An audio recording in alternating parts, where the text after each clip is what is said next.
بسم الله الرحمن الرحيم waxaan maanta halka tacsi uga dirayaa geeridii foosha xumeyd ee ka dhacday dekadda Boosaaso gudaheeda oo lagu dilay maamulihii dekadda Boosaaso Paul Farmoso iyo shirkadda maamulka dekadda wada ee B&O tacsidaas oo ku socoto shirkadda eheladii uu ka geeriyooday dhammaan dadka reer Puntland falkan oo ahaa fal argagixiso ah oo aad u fool xun waa dhaqan ay baryahan oo dhan la beegsanayeen sida ummadda Puntland iyo dadka Soomaaliyeed oo dhan noloshooda u halisgelin lahaayeen haday tahay noloshooda dhaqaale midooda nafeed iyo sumcadoodaba barnaamijkan maanta lagu dilay Paul ma aha dil loo geystay shakhsi maamulaha oo kaliya waa dil loo geystay ummadda Puntland oo loogu talagalay in la baabi'iyo horumarkooda iyo dhaqaalahooda sumcadooda iyo barnaamijyada ka socda in dalka lagu horumariyo arintaas baaritaankeeda cid kasta oo lug ku yeelata ama dalka had joogta ama dibaddeeda had joogta waa dambiilayaal ka galay dambi dadka reer Puntland cid kasta oo ay ku cadaata arintaasna waxaan ka qaadi doonaa talaabo sharci oo ku waafaqsan arintan ma oran karno arin argagixiso kaliya waxa ka dambeeyana waan ogaan doonaa waa arin lagu baabi'inayo shacabka Puntland iyo horumarkooda dhaqaalahooda lagu wiiqayo mustaqbalkooda lagu dilayo waxaan u baahanahay inaan dadka reer Puntland u sheegno dagaalka qaawan ee dhinacyada kala duwan uga socda inay ka digtoonaadaan in ay meel uga soo wada jeestaan in inta ku dhex dhuumanaysa oo uga timid meelaha kale iyo inta u dhalatay ee khaldan ee iyagana la adeegsanayo mustawahii rabaan ha joogaane waa inay u diyaar garoobaan dagaal ka dhan ah oo ay dadka reer Puntland isaga qabanayaan dadka reer Puntland sida lagu yaqaano waa dad ilaashada karaamadooda iyo sharaftooda iyo amnigooda aan ogolayn inay cid kale intay meel uga soo duusho inay danahooda baabi'iso dawlad ahaan iyo shacab ahaan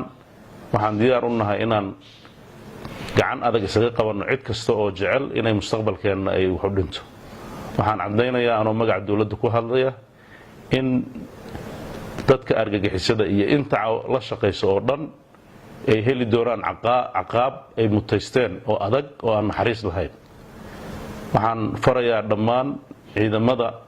Puntland meel kasta ay joogaan inay heegan galaan inay ilaaliyaan cadawga gudaha iyo midka dibadda uga imaanaya labadaba inaan wax naxariis loo gelin cid kasta oo lagu tuhmo in ay fal argagixiso u wado bulshadeena oo ay rabto inay bartilmaamaysato haldoorka reer Puntland oo dhaqaalaha iyo mustaqbalka dad ka shaqeeya iyo dadka ajaanibka oo dalkeena gudihiisa ka shaqeeya si ay horumarka wadanka qayb uga ahaadaan waxaan aad uga xumahay wixii dhacay waxaan xaqiijinaynaa cid kasta oo falkaas uu ku cadaado in tallaabo sharci ah oo adag oo aan naxariis lahayn laga qaadi doono waxaan ugu baaqayaa dhammaan dadka khaasatan reer Boosaaso in ay ka foojignaadaan in guryahooda iyo degaamadooda iyo meheroodahooda ay ku soo dhuuntaan dad sharwadayaal oo raba inay ummaddan mustaqbalkeeda ay baabi'iyaan arintan waxaan uga tacsiyeynaa shirkadda dawladda Imaaraadka oo shirkadaas ay ka tirsan tahay Paul iyo qoyskiisa iyo wadankiisa waxaan aad uga xunnahay wixii dhacay waxaan rajaynaynaa waxaas dhacay inay ku koobnaadaan fal argagixiso oo ka dhan ah dhammaan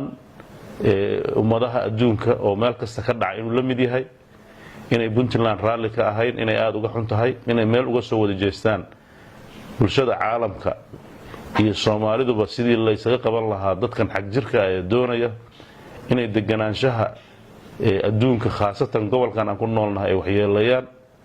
oo ajandayaal ka baxsan ajandayaasha wada noolaanshaha wata haddaan Puntland nahay waxaan cadeynaynaa dadkaasina wax naxariis ay nooga jirin midab kasta uu leeyahay cid kasta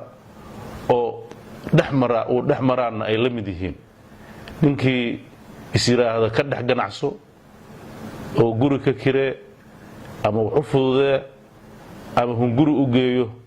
dawladdu waxay u ictibaaraysaa inuu isaguna argagixiso yahay oo waxba ka duwanayn fal kasta oo arintaas meelihii uu soo maray cidii lagu tuhmo talaabo adag baa laga qaadi doonaa dilka maanta dekadda Boosaaso ka dhacay wuxuu ka dhigan yahay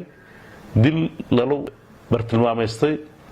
in dadka Soomaaliyeed wax horumar aysan gaarin khaasatan Boosaaso iyo Puntland guud ahaanba Boosaaso waa isha dhaqaalaha gudaheeda in dad